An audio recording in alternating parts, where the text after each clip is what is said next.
అడ్డమైన నీతులు వినే ఓపిక నాకు లేదు.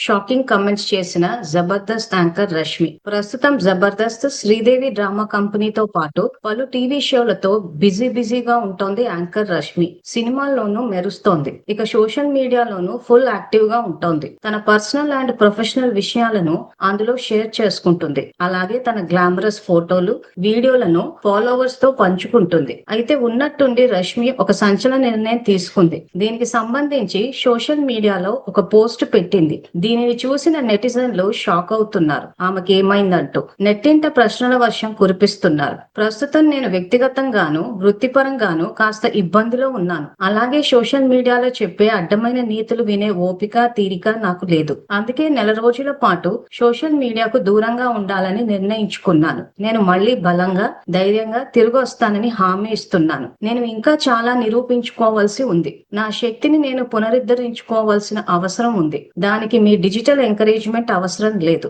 నాకున్న కాన్ఫిడెన్స్ దాన్ని సాధించుకోగలను. నా దృఢమైన ఆత్మవిశ్వాసాన్ని నేను ఎప్పుడూ కోల్పోలేదు. అదెప్పుడు నా దగ్గరే ఉంటుంది. అయితే ఎక్కడో ఓ చోట నేను బాగా కుంగిపోతున్నాను. ఈ సమస్యలన్నిటికీ పరిష్కారం కనుక్కోవాల్సిన సమయం ఆసన్నమైంది. సోషల్ మీడియాలో నేను యాక్టివ్ గా లేకపోయినా మీ ప్రోత్సాహం, ప్రేమ, సపోర్ట్ ఉంటుందని ఆశిస్తున్నాను అని రష్మి రాసుకొచ్చింది. యాంకర్ రష్మి షేర్ చేసిన పోస్ట్ ప్రస్తుతం సోషల్ మీడియాలో వైరల్ అవుతోంది. దీనిని చూసి నెటిజన్లు షాక్ అవుతున్నారు. ఆమెకు ఏమైందోనంటూ అభిమానులు కామెంట్స్ పెడుతున్నారు. కాగా కొన్నాళ్ల క్రితం రష్మికి సర్జరీ జరిగింది. ఈ కారణంగానే ఆమె మానసికంగా ఇబ్బంది పడుతోందా అని కొందరు సందేహాలు వ్యక్తం చేస్తున్నారు. ఏదేమైనా రష్మి త్వరగా కోలుకుని మునుపటిలాగా సోషల్ మీడియాలో యాక్టివ్ గా ఉండాలని నెటిజన్లు కోరుతున్నారు.